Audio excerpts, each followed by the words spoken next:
when we talk about some of the sort of pioneering research findings that have come out in the past few years, ones in which we really have changed the course of our understanding of child development, has emerged from some of the work on the roots of human altruism. And altruism is when you help someone with no expectation of reward.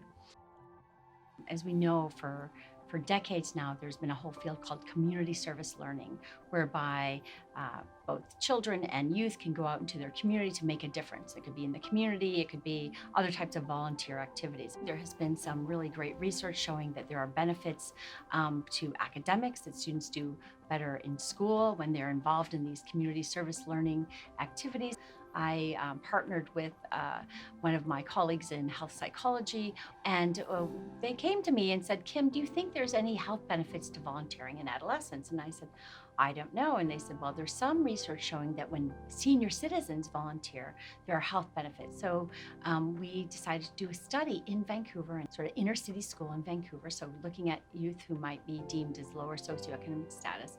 We went to grade 10. Half of them were assigned to volunteer 1 day a week for an hour and a half for 10 weeks at one of the feeder elementary schools after school. So they would go and, play sports. They would maybe do cooking or crafts or something like that. So for 1 day a week. And the other group, the control group or comparison group, didn't do anything. They just did whatever they regularly do after school. The students who volunteered had significant decreases in cholesterol.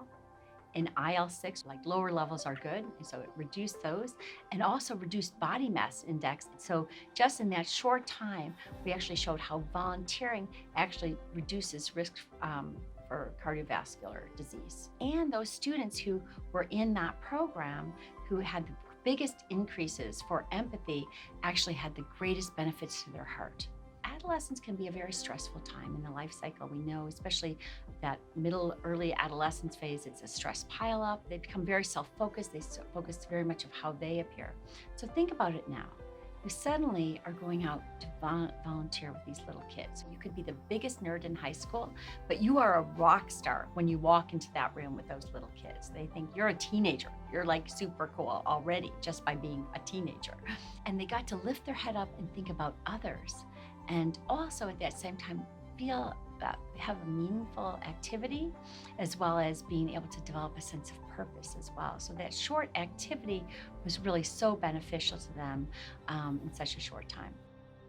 So Felix Wernick and his colleague Michael Tomasello have done these series of studies really showing the roots of human altruism, really supporting the idea that we're born to be good, that we're innately altruistic, and it's not survival of the fittest, it's survival of the kindest. But when they did an experiment where they started rewarding children for these kind and helpful behaviors or altruism, that it actually undermined their altruistic tendencies. And those children given an external reward stopped helping as much versus those children who were just given, thank you very much, that was so helpful, or even an adult who said nothing. When children are doing kind behaviors, that we really have to think about giving them rewards might undermine these altruistic tendencies, because if in fact altruism is something that's innate, we have to think about how do we set up contexts where be helping another person is just part of the way of being instead of something you do to get a reward.